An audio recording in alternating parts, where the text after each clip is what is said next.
তারাতলা কাণ্ডে ধৃত কালীচরণ বন্দ্যোপাধ্যায়ের বাড়িতে এসআইটির তদন্তকারী আধিকারিকরা, প্রাক্তন মেয়রের ওএসডির বাড়িতে এসআইটির তদন্তকারী আধিকারিকরা টানা তল্লাশি অভিযান এখনো চলছে।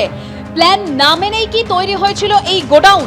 16 জনের মৃত্যুর দায় কার? সূত্র সন্ধানে কালীচরণের বাড়িতে তল্লাশি অভিযান চালাচ্ছেন এসআইটির তদন্তকারী আধিকারিকরা। সরাসরি সেখান থেকে আমাদের প্রতিনিধি আবির দত্ত আমাদের সঙ্গে রয়েছেন। আবির, প্রায় 4 ঘন্টা হতে চলল, এখনো তল্লাশি অভিযান চলছে। দেখো, এখনো তল্লাশি অভিযান চলছে এবং তার সাথে সাথে সমান্তরালভাবে চলছে জিজ্ঞাসাবাদের প্রক্রিয়া বা জেরার প্রক্রিয়া। এই যে কালীচরণ বন্দ্যোপাধ্যায়, যাকে গ্রেপ্তার করা হয়েছে তারাতলার এই কেসের একেবারে শেষ গ্রেপ্তার, তাকে নিয়ে আসা হয়েছে আজকে এই যে বাড়ির সামনে আমরা দাঁড়িয়ে রয়েছি। সন্দীপ পালকে বলবো একবার দেখানোর জন্য। বাইরে পুলিশের অফিসাররাও রয়েছেন এবং ভেতরে এসআইটির সদস্যরা তারা গিয়েছেন। কালীচরণ বন্দ্যোপাধ্যায় সে প্রাক্তন মেয়রের প্রাক্তন ওএসডি এবং তাকে গ্রেপ্তার করা হয়েছে। এই যে তার বাড়িতে যে আজকে আসা হয়েছে মূলত দুটি কারণে। প্রথম, তদন্তকারী আধিকারিকরা জানতে চান যে তারাতলায় যে নির্মাণ হচ্ছিল সেই নির্মাণ যে স্যাংশন পেয়েছিল তারপরে যে নিয়মগুলো মানার কথা সেগুলো কি মানা হয়েছিল, বা আগে থেকে যে নিয়মগুলো মানার কথা ছিল সেগুলো কি মানা হয়েছে? এখনো পর্যন্ত প্রাথমিকভাবে নিয়ম যে মানা হয়নি সেটাই মনে করছে এসআইটির সদস্যরা। দ্বিতীয়ত, এই যে নির্মাণ যেটা বানানো হয়েছে সেটা কি একটি নাকি এরকম একাধিক নির্মাণ বানানো হয়েছে যেখানেও ঝুঁকি রয়ে গিয়েছে বা সেখানেও সতর্ক হওয়ার প্রয়োজনীয়তা রয়েছে বলে তারা মনে করেন এবং সেই বিষয়টা নিশ্চিত হওয়ার তারা চেষ্টা চালাচ্ছেন। যে নিয়ম না মানা হয়েছে এমনটা যেটা মনে করছেন তার কারণ কি? তার কারণ বিল্ডিং প্ল্যান, সেখানে যেটা বলা হয়েছে সেই অনুযায়ী বিল্ডিংটা হয়নি বলেই তাদের মত। তাহলে এই ক্ষেত্রে কোনো আর্থিক লেনদেন কি হয়েছে সেই বিষয়গুলো জানার জন্য তারা এর আগে যাদেরকে গ্রেপ্তার করা হয়েছিল, যাদেরকে হেফাজতে রাখা হয়েছে, তাদের কাছ থেকে পাওয়া তথ্য, বিভিন্ন নথি খতিয়ে দেখার পর কলকাতা পুরসভা থেকে যেগুলো তারা পেয়েছেন, খতিয়ে দেখার পরে এবং তার সাথে সাথে পারিপার্শ্বিক তথ্য প্রমাণ খতিয়ে দেখে তাদের সন্দেহ আর্থিক লেনদেনের বিষয়ও থাকতে পারে। তো সেই জন্যই কালীচরণ বন্দ্যোপাধ্যায় যাকে গ্রেপ্তার করা হয়েছে তার শিবপুরের এই যে বাড়িতে, এই যে বাড়ির সামনে আমরা দাঁড়িয়ে আছি, এখানে যে ভাড়ানামা ফ্ল্যাট, সেখানে তল্লাশি অভিযান চালানো হচ্ছে। একদমই আবির, অর্থাৎ এই যে তারাতলার ভয়াবহ বিপর্যয়, সেখানে কি কালীচরণের অনিয়মই তার জন্য দায়ী? এই কিন্তু খোঁজার চেষ্টা করছে এসআইটির তদন্তকারী আধিকারিকরা। আবির, তোমার কাছে আবারও আসবো, তবে তার আগে আপনাদের সামনে তুলে ধরবো যেদিনকে মুখ্যমন্ত্রী শুভেন্দু অধিকারী তিনি বিধানসভায় বিবৃতি দিয়েছিলেন এই ঘটনার পর, সেদিন একেবারেই কালীচরণের প্রসঙ্গ তুলেছিলেন তিনি বলেছিলেন কালীকে ধরলেই সব বেরিয়ে আসবে। আপনার কেএমসিতে কি হয়েছে আমরা জানি না, আপনার কালীকে তুললে সব বেরিয়ে যাবে। কলকাতা কর্পোরেশনে কালী না বললে কোনো প্ল্যান হয় না। আর Kali appointed by Camac Street, সবাই জানে। আর এই কালী বাইপাসের পাশে আপনাদের তৃণমূল ভবন বানাচ্ছে 200 কোটি টাকা দিয়ে, আর এখান থেকে টাকাটা তুলে ওখানে পাঠায়। আমরা সব জানি, সব বের করেছি, আমরা এফআইআর হয়েছে, আরো ব্যবস্থা নিচ্ছি। আমি আবারও আমাদের প্রতিনিধি আবির দত্তর কাছে চলে যাব। আবির, এই কালীচরণ বন্দ্যোপাধ্যায়কে আদালতে পেশ করার সময় একেবারে সরকারি আইনজীবী তিনি সওয়াল করেছিলেন যে পুরোটাই টিম ওয়ার্ক, অর্থাৎ এই টিম ওয়ার্ক কিভাবে চলতো, কিভাবে কাজ করত, কাদের মাথায় হাত ছিল সেখানে, সেটাই এখন জানার চেষ্টা করছে এসআইটির আধিকারিকরা।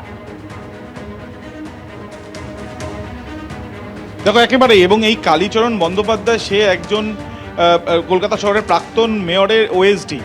তার কাছে এত পাওয়ার এলো, তার মাথার উপরে হাত ছিল কার, সেই বিষয়গুলো জানতে চান তারা। কেন জানতে চান? তার কারণ হচ্ছে যে বেআইনিভাবে যে নির্মাণ তৈরি করা হয়েছে বলে অনুমান করা হচ্ছে, যে নির্মাণে প্ল্যানিং যেটা হয়েছে সেই বিল্ডিং প্ল্যান, সেই ক্ষেত্রে যা বলা হয়েছে ডিক্লারেশনে রয়েছে এবং যেভাবে তৈরি করা হচ্ছে তার মধ্যে গলদ রয়েছে বলে তারা মনে করছেন।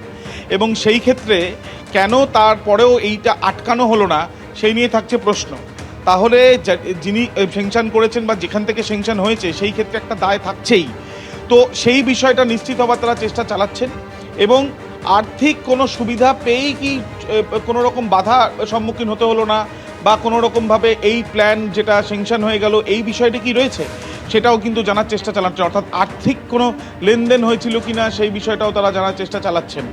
দীর্ঘ প্রায় 4 ঘন্টা ধরে এই তল্লাশি অভিযানে বিভিন্ন নথি নিয়েও তাদেরকে জিজ্ঞাসাবাদ, তার বাড়িতে এখানে আসার পেছনে কারণ, বিভিন্ন তল্লাশি চালিয়েও যদি কোনো সূত্র মেলে তাহলেও এই তদন্তে সেটা অত্যন্ত গুরুত্বপূর্ণই শুধু নয়, আরও অন্য কোনো বিল্ডিং এভাবে বানানো হয়েছিল বা সেংশন দেওয়া হয়েছিল কিনা সেই বিষয়টাও জানা অত্যন্ত জরুরি বলে মনে করছেন তারা, এবং সেই জন্যই এই টানা তল্লাশি এবং জেরার প্রক্রিয়া চলছে।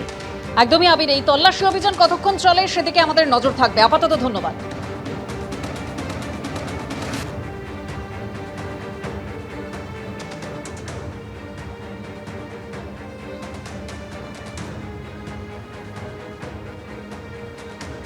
তারাতলা বিপর্যয়ে অভিযোগের আঙুল উঠেছে ফিরহাদ হাকিমের দিকেও। কুণাল ঘোষের পর এবার কল্যাণ বন্দ্যোপাধ্যায় নাম না করে ফিরহাদ হাকিমের গ্রেফতারির দাবি তুললেন। শুধু কালীকে ধরলে হবে না, দোয়াত আর পেনকেও ধরতে হবে। কি বললেন শুনুন।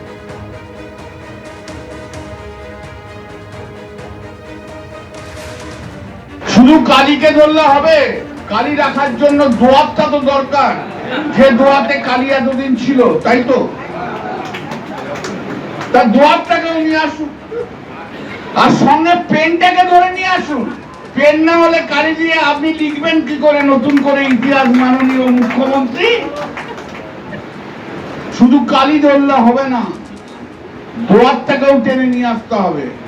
আর ওই পেনটা, যে পেনটা দিয়ে কালীকে বেশি ইউটিলাইজ করত, সেই পেনটাকেও ধরে নিয়ে আসুন। তবে আপনি সার্থক হবেন, তবে আপনি নতুন করে আপনার ইতিহাস লিখবেন, মাননীয় শুভেন্দু অধিকারী মুখ্যমন্ত্রী পশ্চিম বাংলা। কিন্তু প্রবলেম হচ্ছে কি আপনারা জানেন, কালীকে তো নিয়ে এলেন, দোয়াতটা আর পেনটা দুটোই আপনার বিটিমের মধ্যে রয়ে গেছে, তাদের আর ধরতে পারছেন না, তাদের আর আপনি ধরতে পারছেন না। তাদের থেকে ধরতে হবে, তাদের না ধরলে কি করে হবে? গতকালই ডেডলাইন দিয়ে একেবারে ফিরহাদ হাকিমের গ্রেপ্তারির দাবি করেছিলেন কুণাল ঘোষ, এবং তিনি গতকাল যেটা বলেছিলেন যে যদি 5টার আগে, অর্থাৎ গতকাল 5টার আগে ফিরহাদ হাকিম গ্রেপ্তার হন তাহলে বুঝবো মুখ্যমন্ত্রী যা দেখিয়েছেন ঠিক দেখিয়েছেন, কিন্তু যদি দেখা যায় ফিরহাদ হাকিম গ্রেপ্তার হচ্ছে না তাহলে ধরে নিতে হবে মুখ্যমন্ত্রী রাজনৈতিক চাপ হিসেবে ব্যবহার করছেন। কি বলেছিলেন গতকাল কুণাল ঘোষ শোনাবো। যদি আজ 5টার আগে অ্যারেস্ট হন ফিরহাদ হাকিম, তাহলে বুঝবো শুভেন্দু অধিকারী যা দেখিয়েছেন ঠিক করেছেন, সততার সঙ্গে দেখিয়েছেন। কিন্তু যদি দেখা যায় যে ফিরহাদ হাকিম অ্যারেস্ট হচ্ছেন না, তাহলে ধরে নিতে হবে শুভেন্দু অধিকারী ফিরহাদ হাকিমের এই সইটাকে রাজনৈতিক চাপ হিসেবে ব্যবহার করছেন, যাতে বাঁচতে গেলে তৃণমূলটার পিঠে ছুরি মারুন এবং বাকি কাউন্সিলরদেরকে ফোন করে করে নিয়ে আসুন। কোন কি হাতি করাতে গেছেন। তারাতলার ঘটনায় আগেই প্রাক্তন মেয়রকে নিশানা করেছিলেন মুখ্যমন্ত্রী। একটাকেও ছাড়া হবে না, আপনাদের প্রাক্তন মেয়রের সই রয়েছে। 25 তারিখ বিধানসভায় গোডাউন বিপর্যয় নিয়ে বিবৃতি দিয়েছিলেন মুখ্যমন্ত্রী, যদিও সেই অভিযোগ মানতে নারাজ প্রাক্তন মেয়র। এইটা দেখুন মাননীয় ফিরহাদ হাকিমের সই, দেখুন পুরো আমরা এটা বের করেছি। দেখুন ফল্টি ডিজাইন, এইটা বিল্ডিং প্ল্যানের নকশা, কাউকে ছাড়া হবে না। এ আপনাদের পাপের ফল। সব জায়গায় টাকা নিতে নিতে এই সিটি অফ জয়কে এবং বৃহত্তর কলকাতাকে মৃত্যুপুরীতে আপনারা পরিণত করেছেন। একাধিক ইনসিডেন্ট, গার্ডেন রিচ থেকে শুরু করে শিক্ষা নেননি, সংশোধন করেননি। গার্ডেন রিচে ধ্বংসস্তূপে আপনার জেলা মুর্শিদাবাদের যারা হাত খুলে মমতা ব্যানার্জিকে ভোট দেয় মুসলিম, তাদের 14 জন চাপা পড়ে মারা গেছিল, একজনকে উদ্ধার করতে পারেননি আপনারা জীবিত। একটাকেও তো ছাড়ার কোনো সিন নেই। আপনার প্রাক্তন মেয়রের সই আছে, এতে কাউকে ছাড়া হবে না। এটা ইল্লিগাল হয়নি, এটা প্ল্যান, আমি যতদূর জানি মানে প্ল্যানটা বোধহয় স্যাংশন হয়েছিল এবং প্ল্যানের স্যাংশন ফিজ বোধহয় জমা হয়েছিল। কিন্তু এটা যখন হচ্ছিল তখন যে সুপারভিশন, সেটার বোধহয় গাফিলতি ছিল। প্রাক্তন মেয়রের দিকে অভিযোগের আঙুল উঠেছে। ইতিমধ্যে গ্রেপ্তার হয়েছেন কালীচরণ বন্দ্যোপাধ্যায়, প্রাক্তন মেয়রের প্রাক্তন ওএসডি। ইতিমধ্যে তার বাড়িতে তল্লাশিও চলছে। এবার শুনুন রাজ্য বিজেপির প্রধান মুখপাত্র দেবজিৎ সরকার কি বলছেন। যে কোনো দুর্নীতি, যে কোনো অন্যায়, যে কোনো দুষ্কর্মের প্রতি জিরো টলারেন্স বর্তমান পশ্চিমবঙ্গ রাজ্য সরকারের। কেউ কোনো রকম পলিটিক্যাল ইমিউনিটি পাবেন না বা অ্যাডমিনিস্ট্রেটিভ ইমিউনিটি পাবেন না। খুব শিক্ষিত, উচ্চশিক্ষিত, খুব বড় বড় স্কুল থেকে পাশ করেছেন, খুব প্রতিভাবান বা বড় দলের সঙ্গে যুক্ত, রাজনৈতিকভাবে খুব ক্ষমতাবান যার হয়েছিল, এরকম কোনোভাবে কেউ কোনো ইমিউনিটি পাবে না। ভেঙে পড়ার আগে কাঁপছিল নির্মীয়মান গোডাউন। গাফিলতিতেই তারাতলা বিপর্যয়। রোমহর্ষক বর্ণনা আহতের। মুস্তাকিন তিনি যা বর্ণনা করছেন যে কাজ করতে ভয় করছে, ইঞ্জিনিয়ারকে জানিয়েছিলাম, বলার পরও আমাদের কথায় গুরুত্ব দেয়নি ইঞ্জিনিয়ার। দাবি তারাতলা বিপর্যয় আহত বাসন্তীর মুস্তাকিন গায়েনের। আমরা গিয়েছিলাম 4 জন, 9 তারিখে গিয়েছিলাম। কাজ চলছিল, বিল্ডিং ভেঙে বসে গেছে, কিছু বোঝার সুযোগও দেয়নি। তো লোহার ট্যাকচারের উপরে টিন মেরে ওর উপরে ঢালাই হচ্ছিল, বিল্ডিংটা নড়ছিল। আমরা গিয়ে বলেছিলাম যে বিল্ডিংয়ের 2 সাইডে সাপোর্ট না দিলে অসুবিধা হচ্ছে কাজ করতে, বিল্ডিং নড়ছে, ভয় লাগছে। বললো সাপোর্ট মারবো করে মারেনি, কাজ চলছিল ওইভাবে। কাজ ভুল হয়েছিল, সাপোর্ট দেয়নি। আর অত বড় ছাদ চলেও এরকম হিল ছিল, পাম্প যখন চলছিল হিলতে হিলতে নিচেতে করলে কিছু হতো না মনে হয়। লোড মাথা ভারী হয়ে গেছে, ওই জন্য করে ভেঙে পড়ে। ইচ্ছা করে, ইঞ্জিনিয়াররা ভালো জানে, বলছে আমরা আরও কাজ করি। সেই ইঞ্জিনিয়ার পাস করা ইঞ্জিনিয়ার, আমরা আর কি বলবো। তোমরা কতজন কাজ করছিলে ওখানে? তো অনেকজন হবে, 50-60 জন হবে। হ্যাঁ, সবাই এক জায়গায় ছিলাম। এবার উপরে নিচে করে অল্প অল্প লোক ছিল, আমরা যেখানে ছিলাম বেশি ছিলাম। আচ্ছা, ঢালাই হচ্ছিল, ঢালাইয়ের লোক ছিল, আমরা ছিলাম, রড বাঁধার লোক ছিল। চাপা পড়ে গেছিলাম ভিতরে, 3.5 ঘন্টা 4 ঘন্টা পরে বের করেছি। তো আমরা ভিতর থেকে চেল্লাচ্ছিলাম, কেউ শুনতে পাইনি। আচ্ছা, আস্তে অল্প অল্প করে কেটে তারপরে বের করেছি। তো আমি তো বের করে হসপিটালে নিয়ে গেল, ওখান থেকে আবার 3 দিন পরে তো বাড়িতে এলাম। তারাতলা কাণ্ডে মৃত বাসন্তীর সাহিল সর্দার। মামার ছেলের সঙ্গে কলকাতায় এসেছিল সাহিল। সাহিলের মামার ছেলে তারাতলায় গোডাউনে নির্মাণের কাজের সঙ্গে যুক্ত ছিলেন। মামার ছেলের সঙ্গে কাজ দেখতে গিয়ে সাহিলের মৃত্যু হয়। গুরুতর আহত হয়েছেন সাহিলের মামার ছেলেও। ছেলে মাথা নাড়া দিয়েছে, কথা বলেছে ওদের সাথে। ওরা ছেলের হাতে স্যালাইন দিয়ে পাশ থেকে ছেলের রেখে দিয়ে 3 ঘন্টা ছেলের তুলিনি, পাশ থেকে অন্যজনা তুলে ছেলের তুলিনি। ছেলের না তোলার কারণে ছেলে মারা গেছে। তখন ও বেঁচে ছিল, মানে যখন তুলতে গিয়েছে, ওর যখন বেঁচে আছে দেখে ওর পাশ থেকে সরে গিয়ে অন্যজনা তুলেছে, ওর তুলিনি। ওর হাতে স্যালাইন দিয়ে ওরা অন্যজনা তুলেছে, আমার ছেলের তুলিনি। দিয়েছে যে বাঁচাও বাঁচাও, আমারও বাঁচাও, আমার পাশে যারা আছে তাদের বাঁচাও, কিন্তু পাশ থেকে ছেলে মানে লোকের তুলে নিয়ে গেছে, আমার ছেলে নিয়ে যায়। তখন বেঁচে ছিল, এটা আপনারা জানলেন? ছেলে তখন হচ্ছে গিয়ে ওই যখন ভেঙে পড়ে তখন ওই বিল্ডিং এর ভিতরে ছিল। আচ্ছা, ওখানে কি কাজ করতে গেছিল? না, তাহলে ওখানে মামাদের বাড়ি ঘুরতে গেছিল আমার ছেলে। মামাদা ভাইয়ের সঙ্গে বলে আমি কলকাতায় ঘুরতে যাবো, আমি কলকাতা দেখি না, দেখতে যাবো। আচ্ছা, হ্যাঁ, তা মামাদা ভাই প্রথম মানা করেছিল যে না, যে তোকে নিয়ে যাবো নি। মানে কি এটা মুস্তাকিন মানা করেছিল? আচ্ছা, মুস্তাকিন মানা করেছে যে ওই তোকে নিয়ে যাবো নি, আমরা কাজ করতে যাচ্ছি, কাজ করে চলে আসবে। আচ্ছা, তা ও একটু জেরাজি করেছে ভাইয়ের কাছে। হ্যাঁ, আর ভাই হচ্ছে গিয়ে ওর কথা আর ফেলতে পারিনি। হ্যাঁ, ওকে সাথে করে নিয়ে গেছিল। আমাদের যদি ঢুকতে দিত আমরা উদ্ধার করার চেষ্টা করতাম।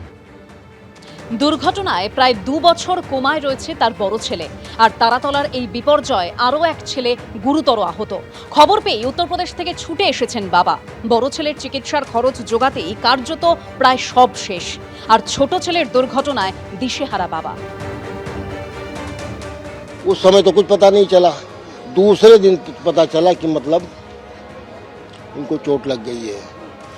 अच्छा, कांटेक्ट नंबर हमारे पास कोई था नहीं, न इन्होंने किसी का दिया था, ओम प्रकाश का था, तो किसी कारणवश वो डिलीट हो गया था नंबर। तो हमने कहा कि अब हम क्या करें, रात भर बैठे रह गए 24 तारीख को। 4:00 पर 10 मिनट के लगभग ओम प्रकाश ने फ़ोन किया कि चाचा ऐसी बात है।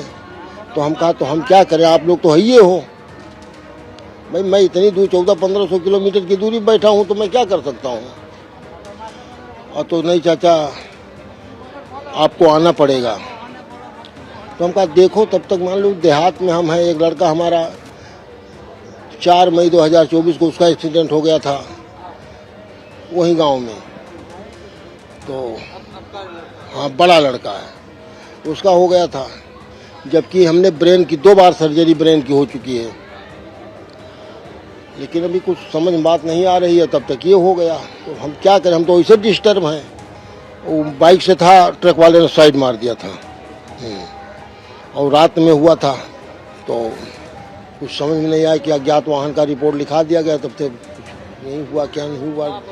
और जो कमाया था हमने भैया, जो कुछ था बेचबाच के उस लड़के ने लगा दिया। करीब बड़े बेटे में कम से कम 30 लाख से 30 लाख प्लस में जा रहे हैं। नहीं घर ले आए हैं, कोमा से बाहर है थोड़ा सा, मतलब कभी कभी बोल ले रहा है लेकिन रिवर्स नहीं कर पा रहा कि हमने क्या कहा है। एबीपी आनंद एगिए थाके एगिए राखे।